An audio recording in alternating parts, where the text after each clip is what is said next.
Avec Lewandowski, la relation, c'était tant que tu parles pas polonais, on se parle pas en fait. On devrait protéger nos gamins. J'avais dit à Tony Chaperon qu'il était zéro. Le jeune a appris sa leçon. Mais ça a été pas violent, ça a été bam. Ludovic, merci d'être venu à ma rencontre en ce jour ensoleillé. Merci à toi. Je suis ravie de t'avoir aujourd'hui. J'ai plein de petites choses, plein de petites questions à te poser. Je sais que tu as une carrière quand même remplie de De rebondissements. haut et de bas aussi. Exactement, mais je veux que tu me les racontes tous. Franchement, je suis hyper curieuse de savoir comment t'en es arrivé là où tu en es aujourd'hui. Et on va revenir, si tu veux bien, de manière chronologique. Tout d'abord, pour nos viewers qui te connaissent pas ou très peu, est-ce que tu veux bien te présenter rapidement en quelques mots et me raconter ton début de carrière, enfin surtout ton arrivée au centre de formation au FC Metz? Alors c'est encore bien avant le centre de formation, puisque moi j'ai quelque chose d'assez unique du côté de Metz, c'est que j'ai commencé quand on appelait encore les catégories poussins. Oui. Poussin, pupille, donc moi je commence poussin. Ah non. En fait, je suis dans un petit club de quartier. On joue le grand FC Metz qui, en jeune, était souvent imbattable. Ok. On joue, on gagne, je mets 2 buts. Dans l'après-midi, le coach appelle mes parents. Et l'année d'après, je rejoins donc le FC Metz à l'âge de 7 ans. Ok, 7. Je pensais que Voilà. c'était 9, c'est 7. Ouais, 7 ans. T'es en CP à cet âge-là. 7 ans. Et tout de suite, la première année, on joue tout de suite la finale, on joue le parcours Coupe de France. Ouais. Et on fait vice-champion de France avec Metz, avec un célèbre éducateur qui s'appelle Jean-Pierre Goujard, qui est l'homme qui m'a tout appris et qui m'a donné énormément, qui m'a aussi parfois beaucoup bousculé. Mais il avait compris la manière dont je fonctionnais très tôt. Donc voilà, ça c'est et puis après j'ai fait toutes les catégories qui se sont transformées après moins de 15, moins de 17. Moins de 17, je gagne la Gambardella, le championnat avec Metz. Et puis après l'aventure commence. Je fais un début avec ce qu'on appelle les réserves, la CFA, enfin maintenant ce qu'on appelle la Nationale 2 ou la Nationale 3. Je fais quelques mois et puis Jean Fernandez arrive, il me coopte. Et puis l'aventure était lancée. Je crois que je dois faire mon premier match pro en 2001 ou en 2002, il me semble. Et est-ce que tu peux me dire à quel moment tu t'es dit « Ok, je peux devenir professionnel » ? Dès le départ ? Depuis toujours. Dès le départ ? Ouais. C'était ton objectif à 7 ans ? Je peux pas, c'est difficile à expliquer parce que ça a toujours été un sentiment qui est apparu comme une normalité chez moi. Ok. C'est comme si j'ai toujours agi comme si ça allait arriver, mais sans me poser de questions. C'est-à-dire que c'était ancré en moi quelque part. Dans les moments difficiles, il n'y a jamais eu de panique. Il y a simplement eu la vision que finalement les obstacles n'étaient pas des choses qui allaient m'arrêter, mais qui étaient une perspective d'évolution pour aller vers mon objectif final, qui était de devenir professionnel. Ok. J'imagine que, surtout à un si jeune âge, tu dois avoir des parents qui te soutiennent à fond, qui ont eu un grand rôle à jouer. Pas du tout. Arrête. Pas du tout. Mes parents ont été plutôt laxistes à ce niveau-là. C'est mes grands-parents qui m'ont pris en main. Ok. Ma mère bossait, mon père aussi. Donc, c'était déjà des rythmes parce qu'il fallait aller à l'entraînement 2 fois par semaine. Il y avait des matchs.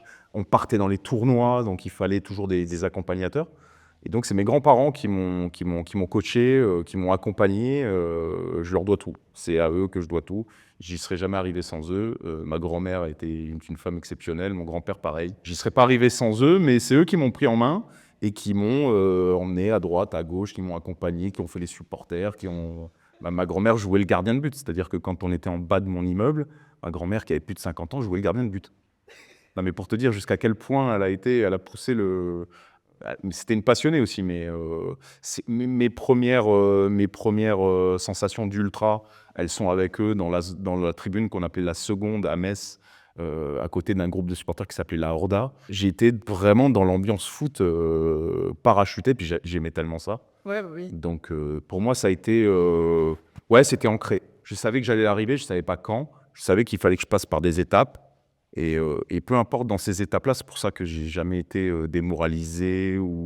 Je savais que en fait, c'était juste un passage et que ça allait me ralentir un petit peu, mais qu'à la fin, il y aurait toujours la perspective d'y arriver. Ok.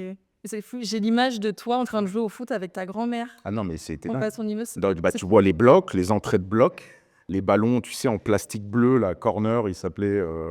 et qui faisait comme ça là quand tu tirais là, donc C'est pas connu. et ma grand-mère se mettait dans l'entrée de l'immeuble et puis puis elle faisait gardien. Incroyable. Et donc tu me mentionnais le nom de Jean-Pierre Goujard. Jean-Pierre Goujard. Tu regarderas, c'est pour moi l'éducateur le plus titré du football français, avec les jeunes. Ok. Il a tout remporté avec Metz et ça a été le déclic sur le plan humain.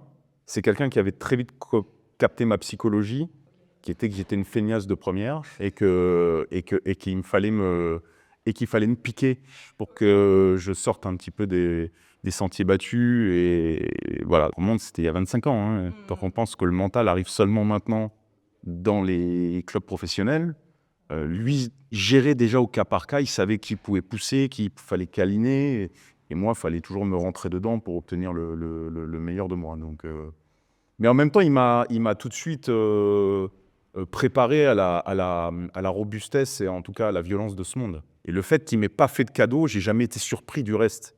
D'accord. J'ai été préparé à ça, j'avais déjà fait ma carapace, mais ça a été une espèce de paire de substitution.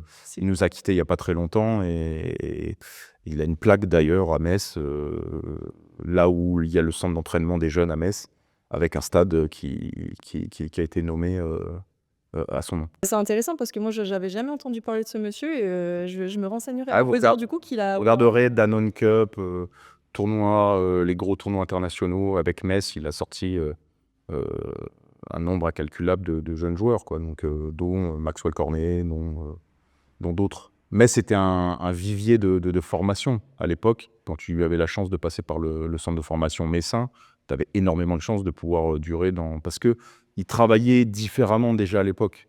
Et moi, ça m'a amené maintenant à devenir consultant et chroniqueur.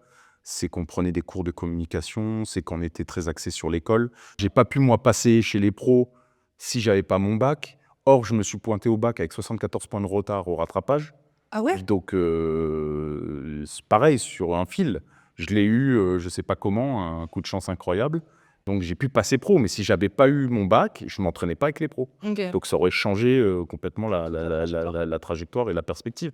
Mais c'était à l'époque Metz le passage obligé, c'est-à-dire qu'il fallait d'abord être un homme, un adolescent structuré pour pouvoir aller se confronter au monde pro. Et je leur en serais tellement reconnaissant, les Denis Schaeffer, Francis de Tadeo, tous ces gens-là, qui sont des gens incontournables de la formation messine. Mine de rien, c'est hyper important cet aspect mental et les structures qu'il faut instaurer dès le plus jeune âge. Je sais pas si aujourd'hui c'est toujours obligatoire d'avoir le bac. Non, Ça c'était des règles internes. C'était Ah bon? le Est-ce que c'était obligatoire? Non, alors après, je sais pas, c'est peut-être quelque chose qui s'est instauré Ok. sur la durée. À l'époque, c'était pas obligé, mais il y avait cette rigueur de dire, OK, vous n'êtes pas sûr d'y arriver. Ouais. Vous êtes tous des très très bons, mais à la fin, parce que moi, au centre de formation, on n'est pas tous passés pro. Donc, qu'est-ce qui reste quand tu as été coupé dès l'âge de 14 ans jusqu'à l'âge de 18-20 ans? Tu as été coupé de tout, tu vis dans un monde où l'assistanat est roi parce que tout le monde prend en charge tout ce que tu fais. Tu es l'espèce de seigneur ou de petit prince. Et d'un coup, tout s'arrête et puis tu n'as plus rien. Et tu dois reprendre une vie normale. Et c'est quasi impossible. Parce que tu as mis tellement d'énergie à essayer de croire en ton rêve que quand ton rêve, tu peux plus le toucher du doigt, tout s'effondre. D'ailleurs, arrivé un de mes frères, mes frères ont essayé de suivre mon cursus, et mon jeune frère, le plus jeune de la fratrie, est arrivé quasiment à la dernière marche, et il l'a pas franchi. Bah, il s'est pris 2 ans de dépression. Donc, c'était important qu'à Metz, ils mettent dans la tête des joueurs qu'il n'y avait pas que le foot. La magie, elle opérait, mais pas pour tous. Donc, il fallait être prêt à pouvoir réenclencher sur autre chose. Donc, non, ils ont été précurseurs en la matière à ce niveau-là, côté de Metz. Donc t'as été bien préparé à ça, Ah ouais, non, mais mais tu avais préparé. quand même ton objectif final en tête et tu avais ce petit truc qui te disait, moi, je sais que je vais y arriver. Je sais que je vais y arriver parce que j'ai eu 1000 problèmes, hein. Entre les problèmes de poids, les problèmes d'ego, les problèmes de conduite, les problèmes D'école. Non, même pas, parce qu'à l'école, j'avais compris, moi, qu'il fallait être un élève moyen donc, Ok. pour passer. Donc, je m'étais mis ce truc d'élève moyen, je faisais le minimum pour pouvoir justement Ouais. vaquer à mes occupations. Mais si tu veux, je suis parti très loin de chez moi très jeune, 12-13 ans. J'étais déjà, moi, à côté du lac de Madine, à côté de Verdun, en centre de préformation, tout seul la semaine, On était une trentaine de gamins là-bas. Le lac de Madine, de novembre à mars, Je ne connais c'est une ville fantôme. pas. Ok. Il y a un lac avec toute l'humidité que tu peux imaginer, du brouillard, de trucs. Alors après, ce qui était bien à l'époque, c'est qu'on n'était pas déconnecté totalement parce qu'on allait à l'école quand même on allait dans le collège, dans le lycée de la ville voisine. Ok. Là, aujourd'hui, ils font tout sur place. Ouais. Vous étiez encore mélangés aux autres. C'est important. Oui, ça c'est C'est vrai. important. Aujourd'hui, ils sont complètement déconnectés. Ouais. Et le matin, ils sont en cours ensemble. L'après-midi, ils s'entraînent ensemble. Ils sont tout le temps ensemble, en fait. Ils n'ont jamais d'échappatoire. Et comme les centres de formation, maintenant, ils sont à Péterauschnock, pour aller en ville, tout ça, c'est une galère. Donc, les jeunes sont déjà... Nous, le centre de formation à Metz, c'était en plein centre-ville. Parfait. Donc, on avait une vie sociale. On n'était pas déconnectés des gens et du reste de... Alors que, maintenant, ils sont conditionnés pour penser foot. Et c'est too much. Bien sûr. Ouais, je suis entièrement Je d'accord. trouve que c'est too much. Mais on reviendra sur cet aspect mental. Moi, c'est quelque chose qui m'intéresse énormément. Juste avant, je voudrais revenir sur donc l'année 2001. Tu me dis que tu remportes la Gambardella avec... Ah, c'est un peu plus tôt. Non, c'est 2001. 2000 Euh, J'ai mal fait mes recherches. Si, c'est 2001, t'as raison. 2001, t'as quel âge? Je dois avoir 18 ans. 18 ans, Ouais. Et donc, on dit souvent que la Coupe de France sert de vitrine pour beaucoup de joueurs. J'aimerais savoir si toi, justement, remporter la Gambardella à cet âge-là, ça a eu un impact sur ta carrière. Évidemment, Lequel? la notoriété. Raconte. Ah oui, on est devenus les cadors. Parce que quand tu es dans ce métier-là, il y a aussi un peu d'ego. Donc, la première des choses, c'est... Alors, c'est pas encore gagner de l'argent. En tout cas, ça ne l'était pas à l'époque. Bien sûr, c'était les objectifs. Si on pouvait en prendre un peu, on ne se gênait pas. Pourquoi pas? Mais nous, on était dans ce couloir de pensée de se dire, on veut surtout être reconnu. Ça fait 15 ans qu'on bosse.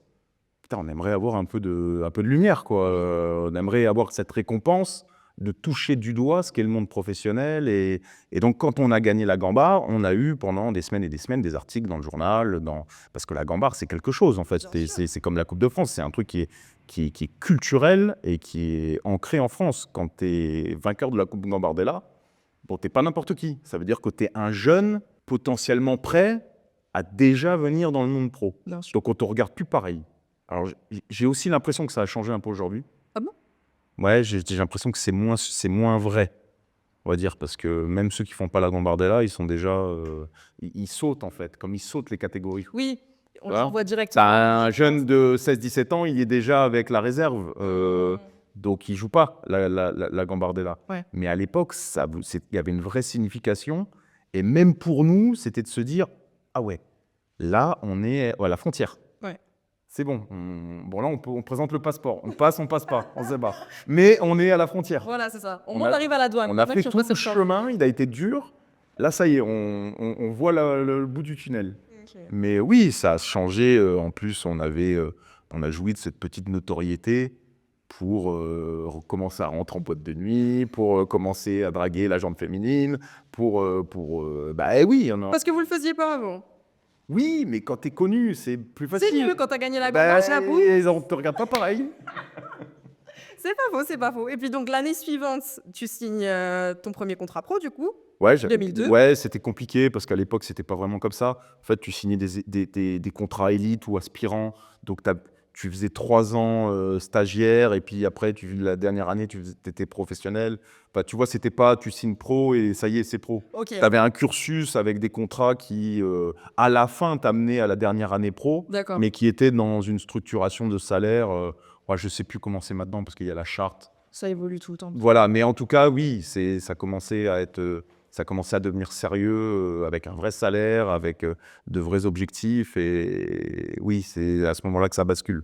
Et donc période 2002-2007, tu t'épanouis à Metz. Et donc, tu as côtoyé de très grands joueurs là-bas, notamment, je pense, à un certain Franck Ribéry. Ah oui.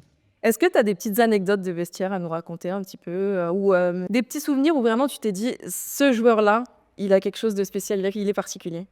Non, mais déjà, quand il est arrivé, enfin, je veux dire, la vision, quand il arrive, bon, faut être préparé, quoi, tu vois. Il n'est pas neutre comme garçon. C'est sûr. Tu sens qu'il porte, pas tout le malheur du monde, mais tu sens que c'est un revanchard. Tu sens que c'est quelqu'un qui a souffert, Il a du bel. qu'il y a eu des épreuves de vie pas simples.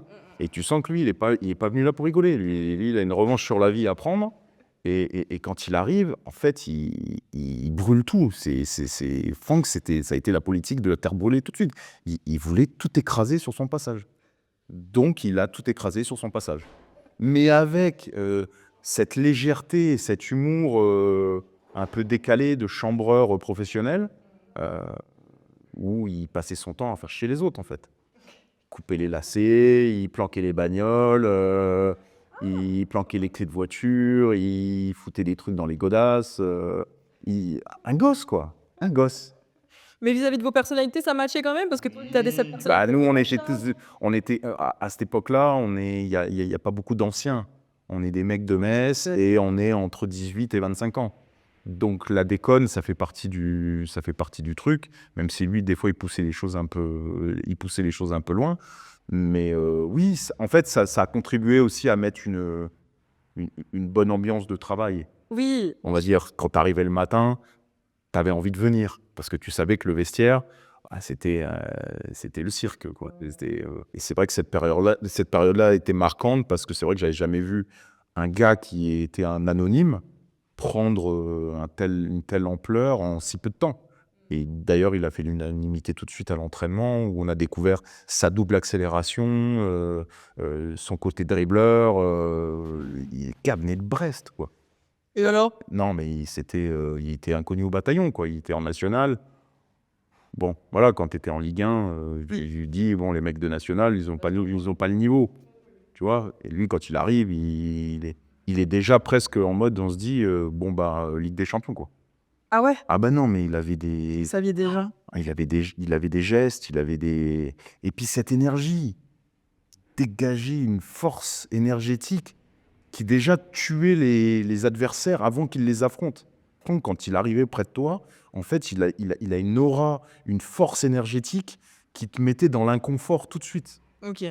Il avait une telle assurance, il était tellement confiant qu'il te mettait très mal à l'aise. Et d'ailleurs, je pense qu'il tue les carrières, les 5 premiers matchs à Metz, il tue les carrières des 5 arrières gauche. Terminé. Bah, Berthaud, Stinat, Lizarazu. Lizarazu était revenu à Marseille 2 semaines après, il est reparti au Bayern. Non, mais... Je reste pas là. Ah non, mais on visionnerait les matchs. Ça a été un grand n'importe quoi. Et pour 3 000 €, Metz ne le garde pas, il part à Galatasaray 6 mois après. Voilà. C'est fou. Tu vois l'histoire. Mais oui, c'était un des mecs les plus... C'est une des choses les plus éblouissantes qui m'a été donné de voir durant ma carrière sur l'évolution d'un de mes coéquipiers. Tu l'as vu éclore en fait. Bah ouais. Ah oui, c'est beau. Et puis on a tout de suite su qu'il irait loin. Et puis après, quand il y a eu le mariage avec Marseille, on s'est dit, bah là, laisse tomber. Là, le volcan, il va rentrer en éruption, ça va être n'importe quoi. Jack Galatasaray, ils étaient fous de lui. Et puis le Bayern l'a canalisé, C'est vrai que lui aussi, il est pas l'a super. structuré. Et il aurait mérité, je pense, un ballon d'or. Ah oui. Ouais, je pense que l'année où il ne le prend pas, il y avait la possibilité, il y avait un petit vol. Je suis assez d'accord avec lui là-dessus. Et tu as eu quand même l'occasion de prendre ta revanche dans le vestiaire vis-à-vis de toutes ces farces et toutes ces... Bah, moi, j'étais très farceur aussi. Donc, en fait, lui, il m'a donné beaucoup d'idées. Pour les suivre. Et pour les suivants. Et avec Franck Beria, bah, on a été formés ensemble à Metz. Quand on est arrivé à Lille, on a aussi fait beaucoup de petits coups fourrés à certains, mais pareil, dans la perspective de mettre de l'ambiance. Justement, j'allais y venir à Lille. Est-ce que tu peux me raconter comment s'est fait ton transfert? En fait, on descend avec Metz. J'ai une vraie période de remise en question où je me dis... c'est la première fois que je suis en proie au doute. Metz, c'est mon club. Hein. Je l'ai à cœur. Pour moi, c'est tout. Et quand on est descendu, je me sentais responsable de ça. Ok. Et j'étais vraiment dans le mal pendant les vacances. Je me suis mis des vacances mais pourries parce que je me suis mis un rat dans la tête en me en me pointant comme De responsable la descente. de la descente. Donc, je m'étais mis en tête qu'il fallait absolument que je lave cet affront-là et que je devais au moins ça à mon club. Donc, j'ai eu la chance que c'était la personne qui m'avait au centre de formation et qui avait l'équipe réserve, qui est Francis de Tadeo, qui a compris que c'était important pour moi et que j'étais déterminé, mais comme jamais, à essayer de réimpulser une dynamique pour remonter. Et il m'a donné les clés du camion. Ok. Et moi, quand tu me donnes les clés du camion, voilà, quand tu me donnes la confiance, je rends. Et j'ai fait 6 mois extraordinaires. D'ailleurs, on a fait 6 mois extraordinaires. Je crois qu'à la trêve, on est premier avec 13 points d'avance sur le deuxième. Donc, on était quasiment sûr de monter quasiment à la mi-saison. Et mon agent m'appelle et il me dit, écoute, ça bouge. Tu vas recevoir un appel ce soir. Prends-le. Je reçois un appel, c'était Claude Puel qui m'appelle et qui m'explique le projet lillois, qui me dit qu'il me suit depuis un moment, qu'il est fort intéressé par le fait que je vienne renforcer l'équipe de Lille à ce moment-là, qui était déjà une équipe extrêmement Quand même forte. assez solide. Extrêmement forte. C'est l'époque où ils vont gagner à Milan, hein. En fait, j'arrive juste derrière. Et donc, je succombe à la tentation, parce que ça a été très difficile pour moi de me dire de quitter mon club formateur, parce qu'en plus, ils ont essayé de me retenir en sortant l'artillerie lourde, c'est-à-dire en me présentant le projet, en me disant que le projet allait être autour de moi. J'allais être un rouage important des prochaines années du club, mais ce quart de finale, ce 8e de finale de Ligue des Champions contre Manchester, j'avais trop envie de le jouer. Je me suis dit, si un jour dans ma carrière je peux jouer la Ligue des Champions, en plus un 8e de finale, même pas des poules, un 8e de finale contre Manchester. Et Manchester à l'époque, c'est Cristiano, Rooney, Carrick, Scholes, Gary Neville, Van der Sar, Giggs, enfin c'est la fine équipe, hein. Donc je me suis dit, si j'ai une fois dans ma vie la chance de au moins toucher ça, il faut que je le fasse. Donc j'ai insisté, le président Molinari, qui est pareil une personne très importante pour moi, a compris ma démarche et a cédé. Donc je suis parti à Lille comme ça. Et donc tu arrives à Lille. Comment se passe ton intégration là-bas? Bien, très bien. Je tombe sur des mecs adorables. J'ai la chance qu'il y a 2 joueurs dans le groupe, on a le même agent, Ok, qui sont Jean de Macoun et Abdelkader Keita. d'accord. Donc eux me prennent en charge. Il y a Souleymane Youla qui arrive aussi, qui était à Metz 6 mois avant. Donc en fait, je raccroche les wagons et je suis accueilli par des joueurs que tout le monde connaît, Taforo, Chalmé, Maliki, en tout cas tous ces garçons-là me font un accueil royal, donc ils me mettent dans les meilleures conditions. Et donc ça part tout de suite. Alors après, ça part presque un peu trop vite parce que je suis dans l'esprit de vouloir montrer très très vite que je suis à la hauteur. Ok. Donc en fait, je suis en surdosage. Je suis à 200 au lieu d'être à 150. Ok. Donc au bout de 6 mois, j'explose. Parce qu'en fait, quand je passe les tests d'entrée, en fait, tu sais, ils te font tout le masque, le truc, la VO2, l'échographie du cœur, machin. Et sur le test VO2, j'ai tellement donné qu'en fait, je suis monté à 19,5, 20 en VMA. Sauf que moi, je faisais 18, 17 minutes, 18. Ok, ouais. Donc, ils m'ont mis dans les groupes des marathoniens, là, avec Jean de Macoun, Mathieu Chalmé et toute l'équipe. Donc, quand on faisait le physique, parce que c'est pas le physique, aujourd'hui, c'est pas la périodisation tactique, où tu as un truc GPS, dans le jeu, on calcule. Non, non, non, non. Tu avais des distances à faire et tu devais faire avec le cardio et la montre. Il fallait être à un certain rythme et tu avais un temps à respecter. C'était à l'ancienne. Donc, et moi, pendant 6 mois, j'ai tourné avec ces mecs-là. T'as fini cramé? Mais j'ai fini cramé. Donc, j'ai eu un moment où j'ai dû redescendre un peu, en tout cas, baisser la voilure. Et puis après, mais ça s'est toujours bien passé finalement à Lille parce que Claude Puel a toujours été derrière moi et qui m'a toujours poussé. Et, lui aussi avait compris qu'il fallait tout le temps me challenger. Ouais, c'est ça avec l'aiguille. Voilà. Dès qu'il y a un petit relâchement. Ouais, c'est ça. Mais il a été important dans l'apprentissage du métier. Déjà, Jean Fernandez avait fait une grosse partie du boulot.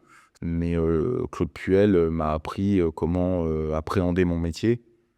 Il y avait l'entraînement, mais il y avait aussi l'invisible. Donc il fallait être aussi sérieux, sûr qu'en dehors du terrain. Et puis voilà, et puis j'ai fait jusqu'à l'arrivée de Rudy Garcia, et puis après, ça en est suivi des titres. Des titres et des titres. Ouais. Toujours à Lille, quelques temps après ton arrivée, tu fais la rencontre d'un certain Eden Hazard. Ouais. Est-ce que tu peux me raconter un peu comment s'est passée son intégration à lui, qui arrive justement du centre de formation? Comment ça se passe son intégration? L'inverse de Ribéry. OK. Garçon qui arrive, lui, détente. Allez. Lui, il arrive, rien ne tout glisse sur lui. Il est là, il arrive, il est en savate. Il est là, espèce de mec un peu lunaire, il se prend pas la tête. Et il force pas son talent. Donc à l'entraînement, on voit qu'il y a des choses. On sent qu'il y a une facilité. Mais comme il est flemmard sur les bords et que l'entraînement ne l'intéresse pas, il arrive, mais petitement. OK. C'est-à-dire qu'il n'y arrive pas et il prend le pouvoir d'un coup. Il s'entraîne avec nous, il se passe un certain nombre de temps avant qu'il émerge. Et en plus, c'est moi qui lui donne la chance d'émerger totalement, puisque dans la saison où il intègre le groupe, on voit déjà, il fait des rentrées fulgurantes et tout. Mais moi, je me fais expulser en Coupe de France. Je prends 3 matchs de suspension. Pour quelle raison? J'avais dit à Tony Chaperon qu'il était 0. Voilà. Donc, sachant que Tony Chaperon, j'ai pas moins discuté avec lui. Donc c'était Cabaye et moi, on avait pris tous les deux 3 matchs. 3 matchs parce que la Fédé est toujours plus dure sur les cartons rouges que la Ligue. Donc, on avait pris 3 matchs de sup. Et en fait, Eden est lancé pendant les 3 matchs. Il joue les 3 matchs titulaires. OK. Et il expose tout, quoi. Donc quand je reviens, et pourtant c'était une des années les plus prolifiques de ma vie, puisqu'avec Michel Bastos, on tenait l'équipe, et lui avait mis 15 buts, moi j'en avais mis plus d'une dizaine, on s'était fait des passes décisives mutuelles, enfin. Et quand je reviens, en fait, le coach décide de laisser Eden et de me mettre sur le banc. OK. Et comment tu l'as vécu, ça? Bah, pas très bien, hein. Ouais, Je te cache pas que l'ego en prend un coup. Mais en fait, les 3 matchs qu'il a joués là, dans les 3 matchs, il y a le Grand Lyon dedans. Avec Juninho, Essien, et toute l'équipe, Coupé, Chris, et il les a violentés. Il les a violentés. Donc, quand les gens ont vu ça, il était devenu incontournable. Et il n'y avait pas photo entre lui et moi.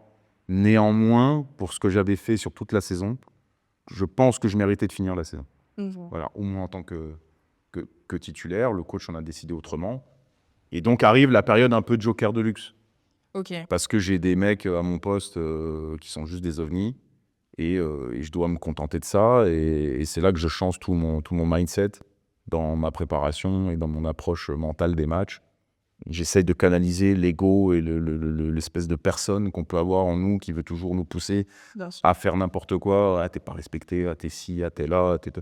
Et j'ai réussi, enfin en tout cas j'ai travaillé sur ça pendant toute une année. Et avec la récompense de la finale de la Coupe de France qui arrive l'année d'après. Donc sur l'année 2011, pile 10 ans Ouais. après ta gamba. Ouais. J'ai ouï dire qu'il y avait eu une petite altercation entre Plestan et lui pendant tes années là-bas. Est-ce que tu veux bien me raconter? J'avais entendu parler d'une gifle qui avait été attribuée. Petite, mais c'est pas la plus grosse. Ah bon? C'est pas la plus grosse histoire qu'a eu Eden, en fait. Bon, il y a prescription maintenant, elle est déjà sortie, mais c'était avec Franck derrière, dans ce courant-là où Eden, qui était ultra fort, en fait, s'est permis une chose qu'il n'aurait jamais dû se permettre. C'était quoi? Il a chambré Franck devant sa femme et ses enfants. Et Pas mal.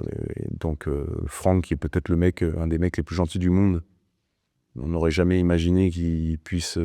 ça l'avait vraiment touché. Et donc oui, le matin, le jeune a appris sa leçon. Mais ça a été pas violent, ça a été bam. Excuse-moi, c'est pas violent ça? Non, mais ça a été bam et terminé. Ah! Il n'y a pas eu... mais c'était le petit rattrapage de la vie, en fait, des codes du vestiaire. C'est poétique. Parce que tu peux être le meilleur du vestiaire. Quand tu as 18 ans, il y a une hiérarchie dans un vestiaire, il y a un respect, ça bouge pas. Que tu sois tout en haut ou que tu sois tout en bas. Tu as quelques passes droits parce que tu fais gagner les autres et que les autres t'aiment bien. Donc, tu as quelques passes droits. Mais dans le respect de tout à chacun, il y a des limites. Et tout jeune que tu es, tout bon que tu es, tu manques pas de respect à un des tauliers. Et là, il avait dépassé les bornes. Bon, bah, il s'est fait rappeler, il s'est fait tirer les oreilles. Et je pense que ça lui a beaucoup servi. Je pense que ça lui a donné espèce de code de conduite où, à un moment donné, il se permettait trop de choses. Ouais. En fait, on était passé au-delà du chambrage parce que vous étiez un vestiaire de chambreur et là, c'est de la limite avait été Là, il dépassée. l'avait dépassé et c'est bien parce que maintenant, les vieux, ils lâchent l'affaire. Il se laisse faire? Dans ce que j'entends, les vieux, ils ont renoncé, en fait. J'imagine si moi, j'avais manqué de respect à Fred Mérieux ou un truc comme ça. Mais il me roulait dessus avec son Harley. Mais non, mais c'était un peu ça. C'était inimaginable qu'un jeune puisse manquer de respect à un De autre. parler de la sorte, ouais. Et c'est vrai que les jeunes, maintenant qu'ils ont pris le pouvoir, ils se permettent parfois trop de choses. Mais Eden étant un garçon très intelligent, J'ai compris. il a compris la leçon et derrière, je pense que ça lui a été bénéfique. J'aimerais savoir ce que tu penses des nouvelles générations, notamment au niveau du respect, parce qu'on dit que maintenant, avec, surtout avec l'arrivée des réseaux sociaux, il y a de plus en plus de jeunes qui pensent qu'ils n'ont pas grand-chose à prouver, qui vont pas forcément vous voyez les coachs. Il y a certaines notions qui ont vachement évolué à ce niveau-là. Est-ce que c'est quelque chose que toi, tu as vu arriver? J'ai senti l'inversion À quel moment? sur ma fin de carrière. Sur ta fin de carrière? J'ai senti l'inversion des valeurs. C'est-à-dire que pour te dire l'exemple type que je peux te citer, mais qui est un mauvais exemple, parce que ce garçon-là a réussi. Mais à l'époque, il n'y avait rien qui pouvait déterminer qu'il allait réussir. Mmh. Mais il valait déjà plus cher que tout le vestiaire réuni. Oui. Avant, c'était l'expérience qui coûtait cher. Je prenais un joueur d'expérience, 25 ans, mec qui est un taulier, un truc, c'est ça qui coûtait cher. Maintenant, c'est la jeunesse. Il y a eu une inversion avec ces histoires de trading et qui est devenue que la potentialité était devenue source de revenus, Voilà. ou de gros revenus. Donc le gamin qui joue en réserve, qui n'a pas encore fait un match, mais qui a déjà dribblé 3-4 mecs, a mis 10 buts, celui-là, il peut émerveiller l'Europe entière. Donc, de simples joueurs, il va déjà valoir sur le marché 10 millions d'euros. Imagine-toi que moi, quand je pars de Lille à Bordeaux, je suis champion de France, j'ai 3 ans match, je pars pour 3 millions. Ok. C'était les tarifs de l'époque. Et donc, ce gamin vaut déjà 10 millions. Mais comme le club veut le vendre, donc ils vont le valoriser, parce que s'ils ne le valorisent pas au niveau du salaire, il y a toute l'Europe qui va venir le solliciter. Exactement. Qui vont appeler les parents, ils ont un truc. Voilà. Donc, ce qu'ils font, c'est qu'ils lui donnent un salaire entre 5, 10 000, 15 000 euros. Je n'ai pas fait un match encore en pro. Il y a déjà 15 000 balles. Et où est-ce que tu vas chercher la motivation dans tout ça? Bien sûr. Où est-ce que tu vas chercher le respect quand tu as un mec de 28 ans dans le vestiaire qui, lui, vaut plus qu'1 million d'euros parce qu'il a 28 ans et le jeune va gagner l'équivalent quasiment de son salaire alors qu'il n'a pas fait un match. Comment tu veux qu'il y ait du respect là-dedans? On peut pas, c'est impossible. Alors ils y peuvent rien, ces jeunes-là. C'est du laxisme de la part des clubs. Mais non, mais c'est les règlements, en fait. Oui. Quand un club étranger peut venir solliciter un jeune de 15 ou 16 ans en lui faisant croire qu'il va signer au FC Barcelone ou à Zénith Saint-Pétersbourg ou ailleurs, mais ça devrait être interdit, en fait. On devrait protéger nos gamins. Ces gamins-là devraient avoir presque l'obligation de jouer dans leur club formateur en pro pendant au moins minimum 2 ans. Pour faire leur... Ouais, mais même pour l'apprenti. Et puis pour récompenser le club qui l'a formé. Alors maintenant, ils mettent des petits, t'as des sous-sous, c'est un pourboire, hein, Oui. ouais, tenez, parce que vous avez peut-être 3 entraînements, et voilà. Mais c'est un système qui devient dangereux, parce qu'on voit les gamins qui sortent, mais on ne voit pas les gamins qui sont ravagés par toutes les croyances que l'on peut leur faire à eux, et surtout à leurs parents. C'est pour ça que les parents pètent les plombs complets maintenant. Tu vas sur les bords de terrain, c'est affolant. Ouais. Moi, j'ai mon fils qui joue, je fais des stades partout, c'est affolant. Les parents qui voient en leur fils l'échappatoire, C'est ça. l'ascenseur social, C'est ça. mais genre à portée de main. Et s'ils connaissaient la dureté du chemin, le nombre d'obstacles qu'il va falloir franchir, au-delà du fait que c'est pas parce que tu as 14 ans que tu sais dribbler 3 joueurs dans un mouchoir de poche que tu vas devenir professionnel. Il y a la chance, il y a les blessures, il y a le mental, il y a le coach qui à un moment donné va t'aimer, pas t'aimer. Il y a tellement de choses qui vont rentrer en ligne de compte pour que tu arrives dans le monde professionnel. Ça tient pas qu'à ça. Et ça, les gens, ils le comprennent plus. Être footballeur professionnel, tout le monde comprenait que c'était réservé qu'à une élite, ou en tout cas un infime pourcentage. aujourd'hui, les probabilités, en tout cas les gens pensent que les probabilités ont augmenté. Et donc ils pensent que n'importe quel gamin peut devenir, parce qu'il joue bien au foot, à 15 ans il peut devenir, ou à 14 ans, ou à 12 ans il peut devenir professionnel. Ben non, c'est pas vrai. Mais le système a voulu ça en fait. C'est le système qui a déréglé complètement les parents, qui a déréglé les joueurs et qui fait. Et je suis content, c'est pour ça que ces derniers temps, là, on était à l'équipe du soir hier, quand je vois le retour des anciens et quand je vois ce qu'ils apportent, les Giroud, les Pavard, les Aguerd, tous ces gens-là qui reviennent et qui ont.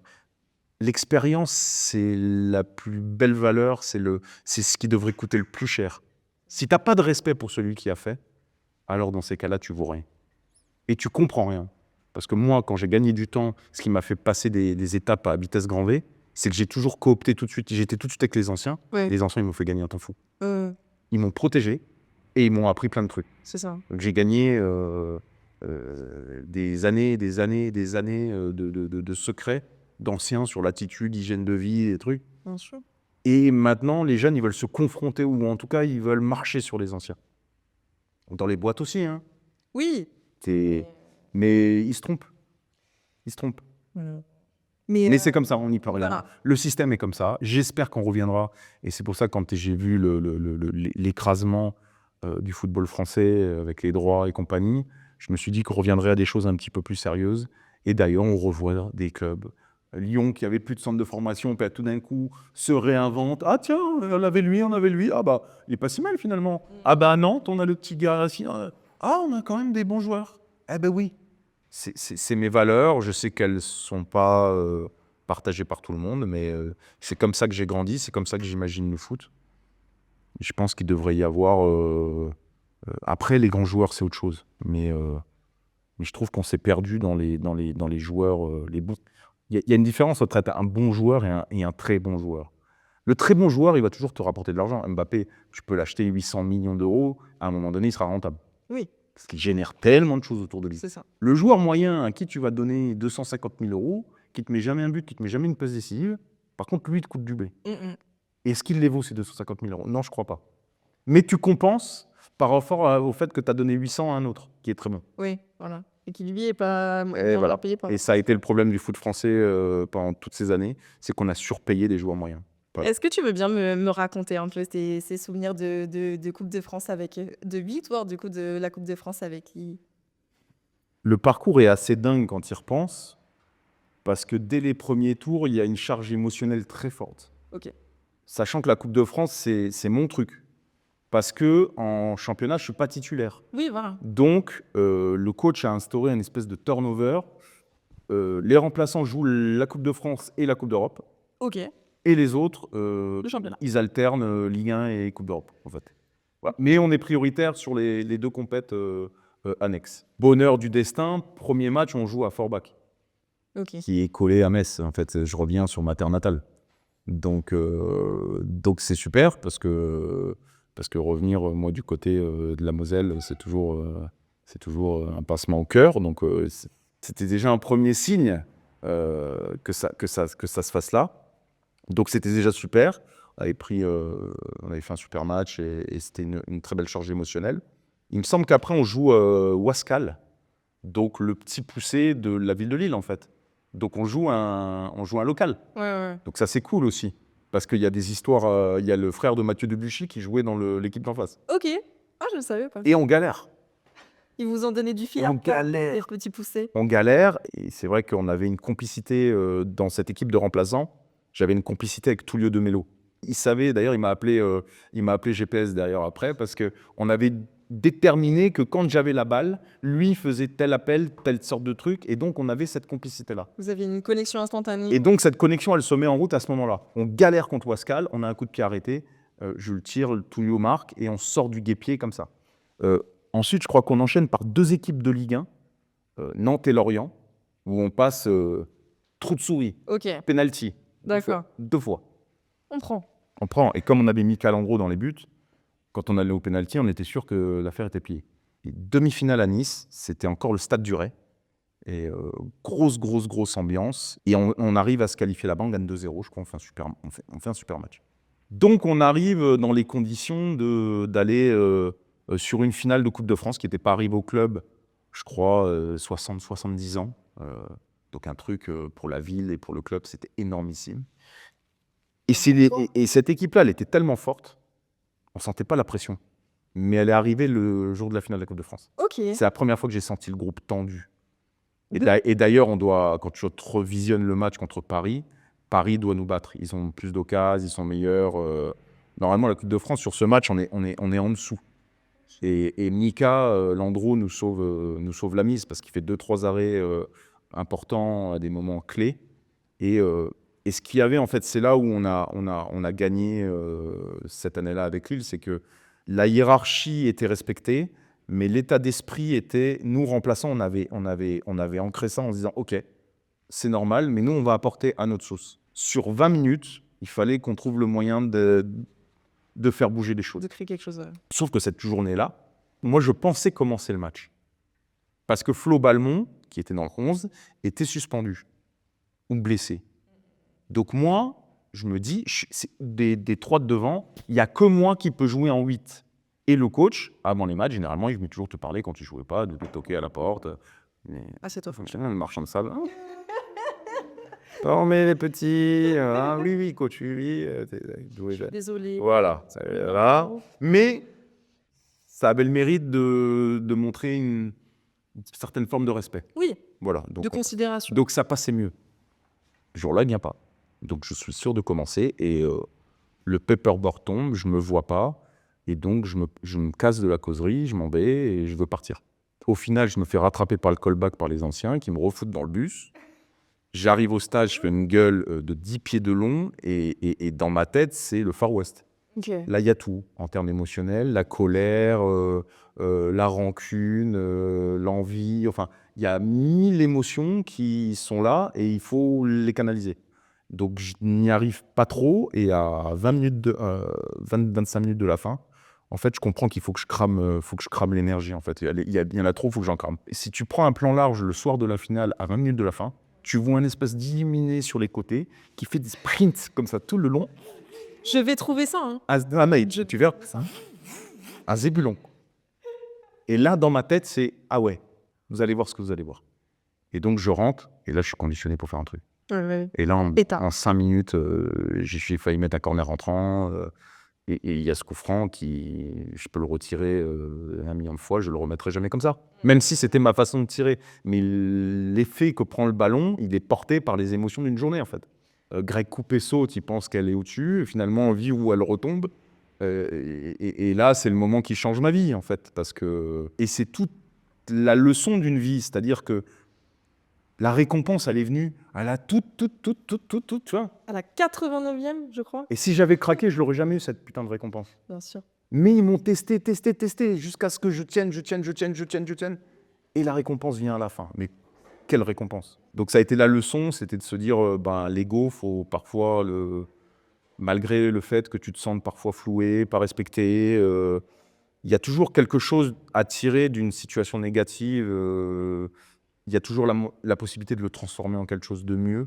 Et là, j'ai été enfin récompensé Et ce but change tout. Bien sûr. Parce que même aujourd'hui, en fait, tu passes d'un joueur, un bon joueur, dont on dira un jour pas. Ah oui, tu te souviens? Non, là, t'es dans le livre d'or, là. Dans 100 ans, ton nom, il sera sur le but de la finale de la Coupe de France. Et je remercie Mathieu Debuchy, d'ailleurs, qui a raté son penalty. et qui me laisse comme unique buteur. Si on était à 2, on aurait dû partager le truc. T'es bien content d'être tout seul sur bah évidemment, t'es bien content d'être tout seul. La consécration. Donc l'année 2011. Et on prend le titre 3 journées après. Bien, oui, c'est ça, parce que j'allais y venir. Mais du coup, vous réalisez le doublé presque triplé avec le trophée des champions en plus. Non. C'est pas cette année? Non, on le prend pas le trophée des champions, on se fait voler, on le gagne pas. Donc presque triplé. Ouais. Mais du coup, quelle année ça a été incroyable. L'énergie du début, en fait, on croit toujours que ce qui est le plus important, c'est la technique, la tactique. En fait, c'est la relation entre les hommes. Quand la relation, elle est entre les hommes, elle est forte. Je vais pas te dire que tu as fait la grande partie du chemin, mais c'est capital. en tout cas, tu es sur le chemin. Bien sûr. Et Rudy Garcia a été assez intelligent au début de saison, où l'année précédente, il y avait quelques petites tensions dans le groupe, et il a fait les changements nécessaires. Et il a créé un grand stage de pré-saison où on a fait plus de divertissement que de foot. Ok. Ouais. Alors que le stage de pré-saison, il n'en peut plus, quoi. Ah ouais? Entraînement matin, midi, soir, tu peux jamais sortir, ou alors il te laisse une soirée, mais le lendemain, il te met une séance physique le lendemain, donc tu n'exagères jamais. Là, il nous a laissé faire du rafting, faire des trucs d'orientation dans la forêt. On a eu le droit de sortir. Enfin, on a créé l'univers hors terrain. Parce que quand tu es la tête dans le guidon, en fait, tu peux pas créer des relations. T'as pas le temps, tu es en concurrence, tu as des objectifs, donc tu es toujours dans un rythme effréné. Et quand tu sors un peu de tout ça, tu as le temps de dire toi aussi, tu as des enfants. Ils vont, et ta femme aussi. Mais on pourrait peut-être se faire un dîner à l'occasion et tout. Et c'est comme ça, de fil en aiguille, c'est comme ça. Et en fait, entre les jeunes, les vieux, il s'est créé une espèce d'alchimie. Et l'alchimie, elle a donné... on avait la potion magique, quoi. Bien sûr. Et là, cette année-là, personne ne pouvait nous tester, on était trop forts. C'était très, très, très difficile de nous contrer, et puis la confiance, Aussi, oui. ça arrivait très vite. Quand on a vu que même Rio, que j'ai vu que tu avais fait avant, quand j'ai vu que même Rio mettait un but de 40 mètres, là, on s'est dit, il pourra rien nous arriver. Il pourra rien nous arriver. Ouais, non, là, vous étiez vraiment imprenable. Sur un nuage. Oui, bien sûr. Sur un nuage. Pas connu ça beaucoup. Mais c'est la plénitude, ce que j'appelle footballistique. C'est quand tu allies les principes du jeu à un émotionnel presque quasi parfait. C'est-à-dire que tu es dans l'arme, c'est harmonieux. Ouais. Tout est harmonieux. Et du coup, avec Lille, est-ce que vous avez emmené cette cohésion de groupe et cette harmonie avec vous en Coupe d'Europe, notamment en Ligue des Champions? Est-ce que c'était un peu la même mentalité? Non, parce que l'équipe, elle était détruite Ah ouais? tout de suite. Pourquoi? Parce que c'est comme ça, quand tu es une équipe qui n'est pas programmée et que tu sors des phénomènes, tu as toujours des sollicitations avec des clubs plus huppés. Et ce qui est assez drôle, c'est que quelques semaines avant les vacances, on s'était tous dit personne ne part, on joue tous la Ligue, tout le monde est là. Et 3 semaines après, l'autre il a signé à Newcastle, l'autre il a signé à Fenerbahçe, l'autre il a signé à machin. Tu peux difficilement résister aux sirènes de l'étranger. Et donc l'équipe, elle a été détruite, je crois qu'il y a 5-6 joueurs importants qui sont partis. Le temps de réintégrer les autres, la magie était plus la même. D'ailleurs, on a un groupe assez facile de Ligue des Champions et on sort pas. On a le CSK, on a le Trabzonspor et on a si je dis pas de bêtises, Inter Milan. Inter Milan, pardon. Donc on perd 2 fois contre l'Inter. Mais entre le CSK et nous, il y avait quand même la possibilité de jouer la 2e place. Et on passe à la trappe. Et moi, je m'en vais 6 mois après. Je pars à Bordeaux. Parce que j'avais tellement été vexé. Parce qu'entre le but de la Coupe de France, pareil, je mets le premier but du match au parc qui nous donne le titre. Donc l'année d'après, j'avais dit, je ne revivrai plus une année comme ça. Donc le coach m'avait dit, non, Gerdé s'en va. On prend Payet, tu seras en concurrence avec Payet. Donc pour moi, c'était OK d'être en concurrence. Dans les grands clubs, tu es toujours en concurrence, donc c'était OK.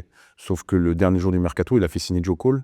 Donc on était 3 pour un poste et c'était pas le deal de départ, quoi. Donc ça a définitivement achevé la confiance que je pouvais avoir. Et donc j'avais dit, dans 6 mois, je m'en vais. Et dans 6 mois, j'ai fait des pieds et des mains pour partir. Et donc je suis parti à Bordeaux. Ludovic, on va revenir rapidement sur l'ambiance du vestiaire lillois, notamment avec un champion de l'ambiance au sein des vestiaires, j'ai nommé Adil Rami, que tu ne peux pas le sauver. Je ne peux plus le voir. Je le vois partout. Je le vois partout, je peux plus le voir. Et moi, j'ai déjà eu 10 ans, c'est bon. Overdose. Mais comment elle était l'ambiance au sein du vestiaire lillois pendant tes années là-bas? Elle était cool, elle était rieuse, à l'image d'Adil, c'est-à-dire cette insouciance du mec qui a jamais grandi, en fait. Toujours dans les clowneries qui peuvent parfois dépasser l'entendement. Mais en même temps, il a amené cette légèreté.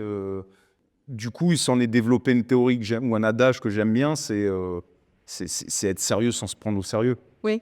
Ça a été notre leitmotiv, ça a été notre marque pendant toutes ces années où on a passé ensemble. Sachant qu'Adil, moi je l'ai connu un peu avant tout le monde, puisque quand il monte, moi j'arrive à ce moment-là, quand lui il monte dans le groupe pro, Lui, il taille des haies sur les ronds-points, hein. Il le repère un match Fréjus Lille, Pascal Planck, qui est un des grands formateurs de Lille. Il le ramène, donc il s'entraîne avec la CFA. Et puis avec son physique complètement atypique, en fait, il y a quelques petits réglages à faire, mais tu sens qu'il y a un vrai potentiel. Donc il monte avec nous en pro. Et donc moi, je suis là et il n'est pas le Adil de maintenant. Il était un peu plus timide, un peu plus... Et donc moi, je le manage un peu, je le coach un peu. Et donc je le fais faire ses premières sorties, ses premières... Bah, d'ailleurs, maintenant, ça, c'est la leçon qu'il a le mieux... La leçon qu'il a la mieux apprise.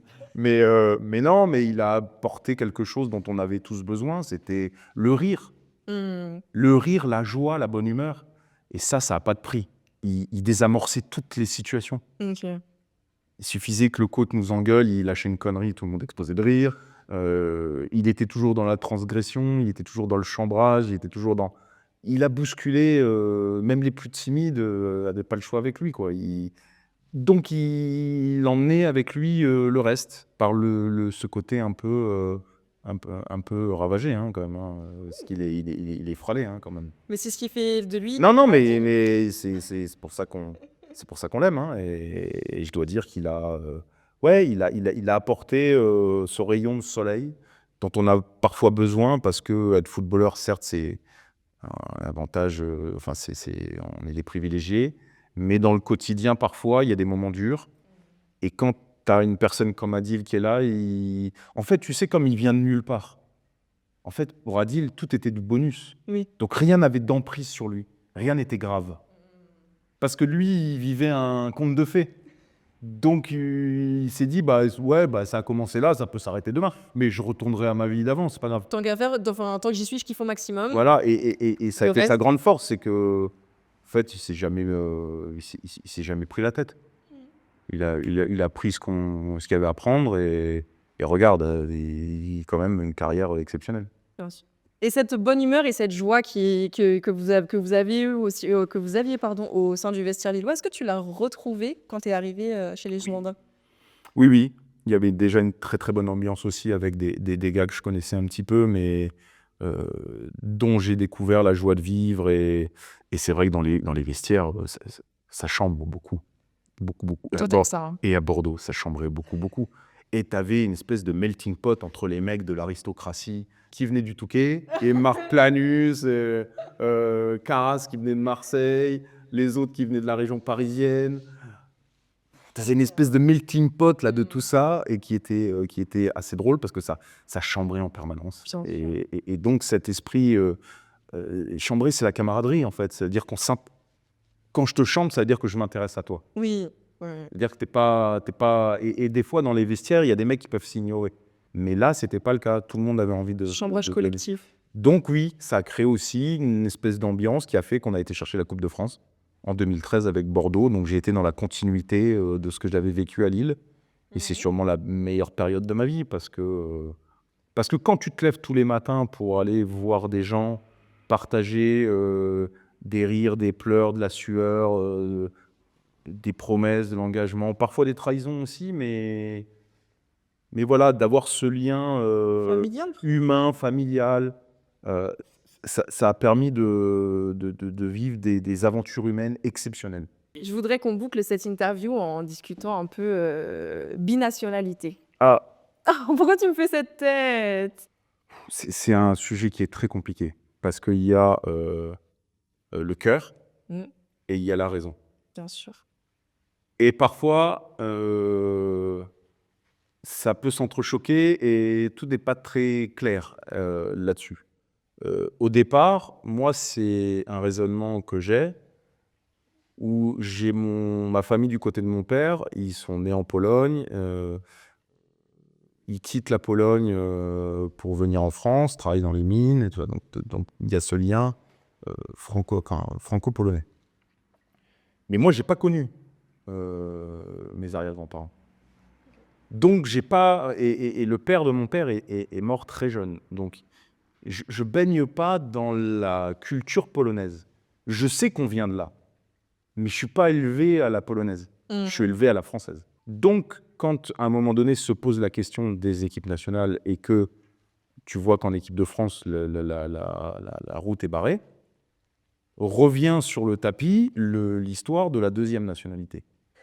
Et donc là, il y a le choix du cœur, mais il y a le choix aussi de pouvoir embellir son histoire professionnelle. Bien sûr. Voilà. C'est de vivre un truc Je suis exceptionnel. entièrement d'accord. Ouais. Être un joueur d'équipe nationale. Ça, c'est Quel un qu'elle truc soit. de fou. Donc, sur le papier, c'est cool. Et c'est génial. Parce que tu dis, je vais faire d'une pierre deux coups, je représente ma famille, et puis de l'autre côté, je vais vivre une aventure humaine par le biais de mon métier, génial. Sauf que se heurte le problème de la culture. Quand tu arrives dans un monde où ils ont tous été élevés à la polonaise, toi tu as été élevé à la française, les cultures s'entrechoquent. Et même s'il y a des passerelles, en fait, tu peux pas t'inventer une culture. C'est sûr. Donc, tu es obligé de l'apprendre. Sauf que tu pars de loin. La langue. Le polonais est une langue extrêmement difficile. Ouais. Quand tu vas pour apprendre le polonais à 26 ans, je te souhaite bonne chance. Surtout quand tu joues tous les 3 jours et que tu es en déplacement. Donc, très difficile là-dessus. Et en fait, les gens t'attendent plus sur ça que sur le côté foot. Tu as besoin de leur donner un gage de sincérité Ça. que tu es avec eux. C'est ça. Faut que tu leur prouves que ça y est, tu as vraiment choisi la Et Pologne. pour moi, mon gage de sincérité, il était sur mes prestations footballistiques. Ok. Donc, il y avait Ça coïncide. une espèce de mésentente permanente qui ont fait qu'à un moment donné, les deux se braquent. Parce que toi, tu as l'impression d'être toujours dans le viseur et quand on te demande toujours plus et que tu n'es jamais accepté. Et eux, de l'autre côté, ils pensent que tu fais jamais le pas qu'il faut et les deux ont raison, en fait. Donc, ça a été très difficile et c'est pour ça que c'est très difficile pour moi de juger aujourd'hui un garçon qui dit « je veux aller là, je veux aller là, je veux aller… » Mais sachez que pour ce garçon-là, rien n'est simple. C'est qu'il doit aller chercher des ressources au fond de lui qui sont… Par exemple, un garçon comme Michael au lycée, je ressens cette souffrance de pas… Même s'il a du français, même si il parle pas encore, on va lui demander, ça va arriver. Moi, on m'a pilonné de questions comme « T'en es où en polonais? Pourquoi t'as pas appris? Pourquoi ça? Et pourquoi tu connais pas ça ?» Et en fait, on s'y est mal pris les deux parce que moi, j'ai compensé. Ça aurait été plus facile pour moi de comprendre l'histoire de la Pologne par le biais du football. Parce que l'histoire de la Pologne, elle se crée aussi avec ça. Oui, oui. Quand en 82, l'équipe de Boniek, Lato et compagnie sont en Coupe du Monde, le peuple polonais se bat pour pas devenir communiste. Et donc, il trouve du courage dans le parcours des footballeurs et machin. Donc, se créer un truc, à ce moment-là, être international, c'est un sens. Donc, pour Boniek, qui lui, il a ce truc-là, être polonais, on a vaincu le communisme, enfin, on a résisté au communisme. C'est quelque chose. Donc, quand tu as un mec qui vient, qui est parachuté et qui n'est pas dans ce truc-là, et c'est difficile pour eux d'accepter. Évidemment. Et donc, ça a été difficile d'accepter pour le reste, même pour les joueurs. C'est un pays qui est très fier de ses racines et qui est très nationaliste et qui a eu du mal à me passer certaines choses. Et moi, j'ai fait beaucoup d'erreurs parce que j'en ai pas fait assez aussi. Ok. Et je me suis trop vite braqué. Je me suis pas assez ouvert. Et ça, je le regrette, c'est arrivé trop tard. C'est un rendez-vous manqué avec la Pologne. Et tu penses que ça aurait pu donner lieu à une belle histoire Bah, l'histoire a quand même été belle, Oui, mais si tu veux, j'ai pas vécu de manière heureuse la période. cette annonce en sélection. J'y étais parce que je devais y être et que je m'étais engagé à y être mais j'y ai pas pris du plaisir plus que ça. J'y allais souvent la boule au ventre. Ah bon? Bah oui, parce que je savais que j'allais être dans le viseur, je savais que les mecs allaient attendre que je parle polonais. Et les mecs voulaient pas me parler au début avec Lewandowski, la relation c'était tant que tu parles pas polonais, on se parle pas en fait. Non, c'est dur. Quand t'es 9 et 10, C'est dur. quand t'as pas une relation dans la vie, sur le terrain, tu l'as pas trop non plus. Et donc notre relation footballistique, elle a été très tumultueuse aussi. Bien sûr. Mais je sais que le rattrapage est possible. J'ai encore du temps pour rattraper le temps perdu, en tout cas sur le plan humain. Le plan footballistique, c'est fini, d'ailleurs, le point d'orgue de tout ça, c'est l'Euro 2012, qui est la plus grosse blessure sportive qui m'est arrivée de vivre. C'est-à-dire une déchirure, une pointe dans le cœur.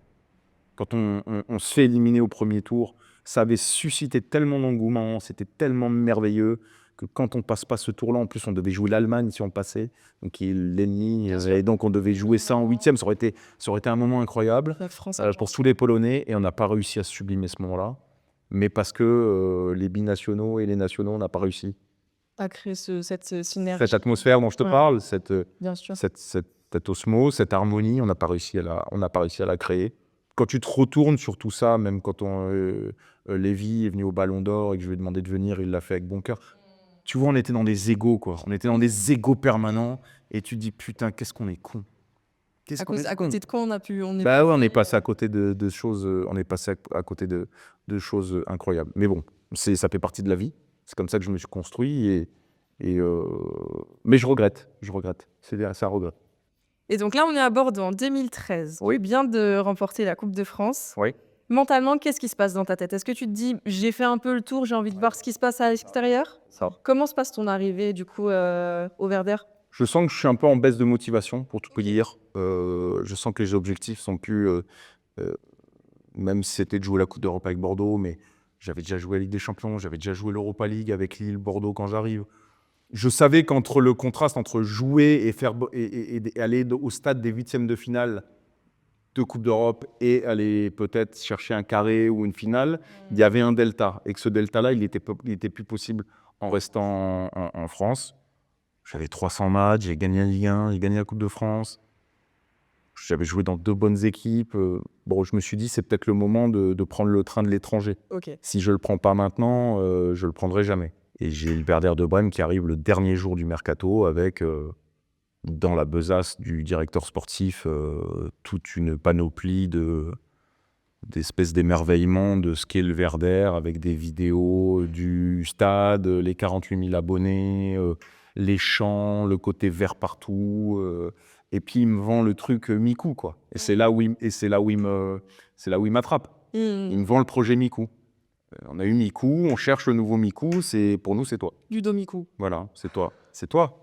Mais si tu veux, j'ai pas mesuré l'ampleur que ça allait prendre derrière, parce que Jo, c'est un dieu là-bas. Hein. C'est un dieu vivant. Et sachant que mon jeu, moi, la manière dont il m'avait casté, j'étais pas vraiment un numéro 10. J'étais plus un joueur d'aile qui rentrait à l'intérieur du jeu. J'étais pas un véritable 10. Donc lui, il me vend, on va te faire numéro 10, ça prendra le temps que ça prendra, on te veut absolument. Donc il me vend un projet, mais comme j'ai 2 heures pour me décider. C'est le dernier jour du mercato, c'est l'après-midi. Et je succombe à la tentation, on regarde. En plus, ils me font un beau contrat. Et là, je dis, allez, j'y vais. Et donc en une après-midi. Et mon agent me met pourtant en garde. Il me dit, on a quand même une prolongation de Bordeaux, tu devrais peut-être y réfléchir. C'est un peu soudain. Et puis je dis, allez, j'y vais. En fait, quand j'arrive à Brême, la première fois que je rencontre le coach, on se serre la main, on se regarde dans les yeux. Et là, je sais qu'il y a un loup. Parce que tu sais tout de suite, un coach qui t'a limite, il est content de te voir. Tu sais, c'est comme si les coachs, quand ils sont des nouveaux joueurs, qu'ils ont choisi, c'est comme Noël. Hein, ils ont eu leur jouet à Noël, ils se déballent le cadeau, le papier cadeau, ils sont contents. Là, ils te regardent, ils disent, mais une froideur absolue. Et là, je me suis dit, putain, ah ouais, ok. Donc, et il m'explique le plan de jeu. Et en fait, j'allais pas jouer numéro 10, j'allais jouer milieu gauche à la ligne, ce que j'ai quasiment jamais fait dans ma carrière. Et là, je comprends que c'est un deal en fait qui a pu se faire entre le nouveau directeur sportif, quelques agents. En fait, c'était pas ce à quoi je m'attendais. Donc j'ai fait illusion et j'ai plutôt été bon pendant 3 mois. Et puis on a eu un petit passage à vide. Et dès qu'il y a eu le passage à vide, il en a profité pour m'écarter. Et là, j'ai compris qu'à 29-30 ans, de la volonté de continuer à faire ça, j'allais commencer à être sur l'autre versant de la montagne. Donc c'est un moment pas facile à passer, mais je m'étais juré qu'en plus ils m'ont signé 3 ans. Donc j'étais bloqué 3 ans et je me suis dit putain, mais je leur ferai 0 cadeau. Je leur ferai 0 cadeau parce qu'ils m'ont cassé ma deuxième partie de rêve, qui était d'aller toucher le haut de tableau du Deslia. Un carré de Coupe d'Europe. Ouais. Voilà, c'était ça la deuxième partie de mon rêve. Donc je leur en ai beaucoup voulu, mais je leur ai jamais donné l'opportunité de dire... j'ai jamais montré un moment de faiblesse. Pourtant, ils m'ont fait la misère. J'ai jamais montré un moment de faiblesse. Et puis après, je suis parti me refaire la cerise en Turquie en prêt, où j'ai rencontré un mec complètement dingue qui m'a complètement transformé. Comme quoi les rencontres, hein, tu vois, l'aventure humaine. Bien Toi, sûr. tu tombes sur des mecs, tu étais, enfin, Rize Sport, enfin, mais je connaissais même pas le club. Club de la ville d'Erdogan, rien à faire. Enfin, bord du thé. Des gens adorables, du thé et du foot, voilà. Et rien d'autre. Mais j'ai vécu 6 mois d'une intensité folle sur le plan footballistique. Ça a été génial. J'ai adoré ce passage dans ce club-là. J'ai adoré les gens. C'est un des plus beaux moments de ma carrière. Ah ouais. D'avoir été là-bas et d'avoir eu la peur d'arriver là-bas parce que personne parlait anglais, parce qu'il n'y avait rien, parce que et je me suis dit, et je partais sans ma famille. En fait, j'avais déjà galéré parce qu'en Allemagne, j'avais déjà galéré pour faire venir ma famille parce que j'avais déjà, moi, 3 enfants. Donc, en Allemagne, ils font pas beaucoup d'enfants. Donc, pour trouver une maison avec 3 chambres, c'est quasiment la croix et la bannière. Donc, j'ai mis un temps fou à trouver la baraque, le truc pour qu'on soit bien. Au moment où ils arrivent, On part en bim, Turquie. bim, je m'en vais. Donc, ma femme, elle se retrouve toute seule En Allemagne. en Allemagne. Elle n'a rien demandé. En Allemagne, toute seule. Et moi, reparti pendant 6 mois. Mon fils avait 1 mois. Et impossible de les faire venir avec toi? Mais on a essayé, mais rien. Pas de crèche, pas d'école, même pas en anglais. Tout était en turc. Donc c'était trop compliqué. Donc j'ai vécu 6 mois tout seul. Ta famille? Tout seul. Et ça a été dur, mais ça a été un moment de confrontation. Enfin, un moment où mon autodiscipline et ma volonté, tout ça, ont été mis à rude épreuve et j'ai su surmonter ça. Avec cet entraîneur-là qui m'a complètement bouleversé, qui est espèce de Hikmet Karaman, qui est espèce de Bielsa à la turque. Enfin, tu vois, c'est un mec, un fou furieux, mais qui a exigé de moi des choses que je n'imaginais même pas. Il m'a transformé en box-to-box. Il m'a fait une préparation de fou. À un moment donné, j'ai cru que j'allais péter un câble, j'allais tout lâcher, j'allais rentrer. Je comprenais pas ce qu'il attendait vraiment. J'essayais de lui expliquer, je suis un joueur technique, pourquoi je fais que courir Devant un ballon? Mais non, mais pendant 3 semaines, il m'a pas fait toucher la balle. Je comprenais pas. Je disais, mais qu'est-ce qu'il fait? Il m'en veut. Il était toujours là, Aubry, calm down, I have a plan for you. I have a plan. Mais t'as un plan, ok, mais dis-moi, c'est quoi le plan? Il a dit, T'inquiète. don't worry, let me. et donc, j'ai laissé faire. C'est bien, tu lui as fait confiance. J'ai fait non, mais j'avais pas le choix. Il y a des gens qui auraient dit, oh, Mais j'avais surtout pas le choix. Et effectivement, premier match, on va à Galatasaray et là, une machine. Ah ouais. Une machine. Et je me suis même surpris moi-même. Je me suis dit, mais attends, c'est moi là qui fais tous des 12 bornes, des intensités folles.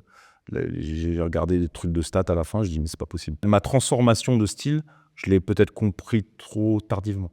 Ok. Le regret que je peux avoir, c'est que j'ai découvert ça trop tard. Ce coach beaucoup de coachs m'avaient poussé dans des retranchements là, mais techniques, mentales, mais pas sur mon physique, Ok. pas sur les capacités physiques. Et puis après, je suis revenu à Brême, mais je voulais plus y rester, donc je suis parti en Israël. Ok. Avec ta famille cette fois-ci. Oui, bah Tel Aviv, c'est Miami. Hein. J'avais cette Tel Aviv, on était bien. Ça change tout quand tu reviens des champs de thé. Et je ne savais pas trop à quoi m'attendre, parce que c'est vrai qu'Israël, on ne savait pas trop. Déjà, quand je suis arrivé à l'aéroport, quand j'ai vu tout ce système de sécurité et tout, je me suis dit, wow! Quand je suis arrivé là-bas, c'était incroyable. T'es accueilli comme un roi. Accueilli comme un roi à l'aéroport. Et puis il m'amène. Là, on arrive sur le front de mer de Tel Aviv. Là, quand tu passes la butte et que tu replonges, et là, tu te dis, mais c'est pas possible, on est à Miami, en fait. Mais avec de la culture, avec de l'architecture, avec une culture complètement atypique. Ma femme qui avait un master en théologie, il y avait Jérusalem juste à côté, donc en termes d'études des religions, des trucs, enfin c'était incroyable. On a vécu un moment incroyable là-bas. Et d'ailleurs, je pense que j'aurais jamais dû partir pour aller pour revenir à Auxerre. Et j'aurais dû essayer de finir ma carrière là-bas et d'essayer d'entraîner et de rentrer dans un staff là-bas.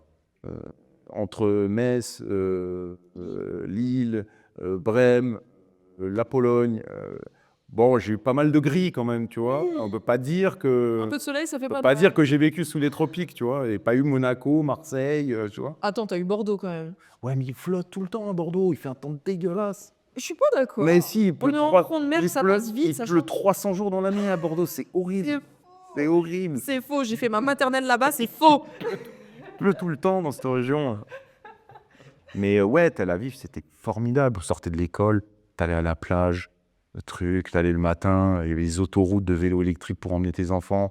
Il faisait déjà 25 degrés, il faisait une luminosité pas possible. J'allais au centre d'entraînement, on était au bord de la mer, C'était on ouf. finissait l'entraînement, on faisait la récupération dans l'eau à côté, à mettre les jambes dans l'eau et d'improviser des espèces de beach soccer ou de trucs. Enfin, ça a été top en plus avec un titre à la clé. C'était à la clé, oui, bien sûr. Titre à la clé, une Coupe d'Israël. Donc pour moi, ça s'est arrêté là en fait. Tout ce qui se passe à Auxerre, tout a été forcé. Même si, quand je te parlais tout à l'heure de la Turquie, ça arrivait tard, et Brême, ça arrivait tard, mais en fait, c'était l'ordre naturel des choses parce que j'avais une envie de changement. Et c'est pas la fin de carrière que j'aurais souhaité. Et puis après, j'avais plus envie de me mentir à moi-même, c'est-à-dire que quand je suis revenu en Ligue 2 et j'ai vu que le projet qui m'a été vendu prenait pas comme il devait prendre, je dois dire que j'ai subi la démotivation. Et je m'étais dit un matin, quand je me lèverai, si j'ai pas envie, C'est que c'est fini. ben, c'est que ce sera fini. Ouais. Et je me suis levé un matin, j'avais pas envie, et 3 mois après, ça s'est arrêté. Eh bien, écoute, Ludovic, merci beaucoup pour ton temps. Ben, merci à toi. Merci pour cool. tes mots. Merci pour la thérapie. Je t'offre 1 heure de vin nouveau si tu veux. Non, franchement, j'ai passé un moment très agréable. C'est fou parce que toi et moi, on se connaît depuis 2022-23 et on n'a jamais eu l'occasion de Ben discuter, à se poser comme ça et discuter. Tu es toujours à droite, à gauche. Bah, je peux dire la même chose de Je te toi. vois au golf, après tu t'en vas, après je te vois là, tu t'en vas. C'est vrai en plus. J'ai une dernière petite question. Si jamais je vais Ça voir fait Metz. 3 dernières Oui, petites c'est vrai, questions. mais j'ai beaucoup de questions. Si jamais j'ai envie d'aller voir Metz en Coupe de France, tu viendrais avec moi? Oui, si c'est organisé un peu à l'avance, oui. Bien sûr que ce sera organisé à l'avance. Je vais t'appeler la veille pour. Bah, j'ai ma famille là-bas. Bon, écoutez, je vais clôturer la vidéo là-dessus.